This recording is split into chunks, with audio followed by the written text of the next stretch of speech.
Sports Flash TV na may dati. Ito ay lagi kang panalo, bakbakan na sigurado, mga balitang Inoue, ipinakita na ang dalawang kasparing partner at ang next fight ni Casimero at Nery. Pag-usapan natin yan mga ka-flash. Pero bago ang lahat, huwag kakalimutang i-like, mag-subscribe at hit ang notification bell para updated ka sa mga bidyong katulad nito.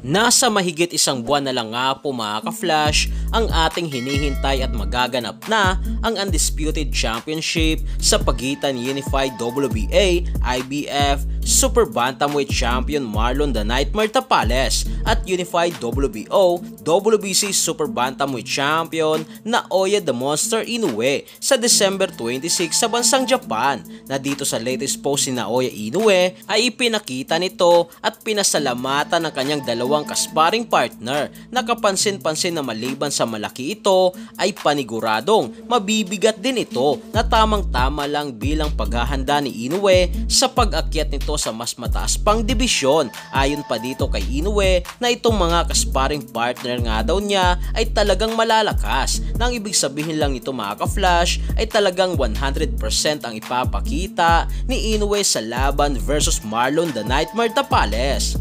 Habang sa kabilang balita nga po mga ka-flash, patungkol naman sa susunod na laban ni 3 Division World Champion Angas ng Pinas Jandrel Casimero ay tinatarget nga po ito sa buwan ng Pebrero. Subalit hindi pa dito kinukumpirma kung sino at kung saan ang magiging venue ng bakbakan, na sana nga po mga ka-flash ang susunod na makakalaban ni Casimero ay rated at mas mataas sa kanya ang ranking, katulad nitong si Luis Pantera Nery na rated number 2 sa WBO at mandatory challenger sa WBC. Na dito sa sagot ni Luis Nery sa Twitter nang matanong ito sa kung sino ang susunod na makakalaban ni Nery, ito ba ay si Sam Goodman o hihintayin na lang nito ang mananalo sa Undisputed Championship sa pagitan ni Naoya Inoue at Marlon Tapales, na ang sagot dito ni Nery ay hindi nito pinangalanan sa kung sino ang susunod na makakalaban. Bagkos, ang impormasyon lang na ibinigay ni Nery ay may makakalaban muna ito bago si Inoue o Tapales sa buwan ng Mayo 2024, na yan nga raw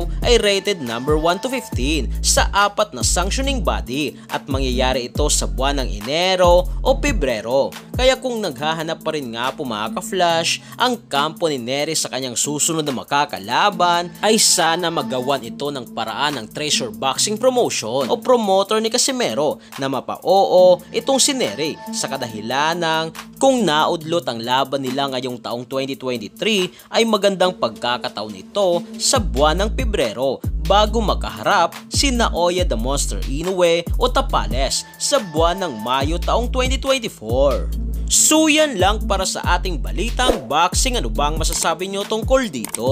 Para sa inyong komento at reaksyon ay komento nyo na sa baba. Hanggang sa muli, ito ang The Sports Flash TV. Sports Flash TV na may dati. Ito ay lagi kang panalo, bakbakan na sigurado, mga balitang boxing. Ito laging bago, balitang boxing, laban na kasado. Di papahuli pagdating sa bakbakan, mga pambato na patuloy ang laban. Sasaliksikin ang bawat babalita, talagang diin, bawal ang mahina sa loob ng ring. Merong pambihira, mga kamao na nagiging bida.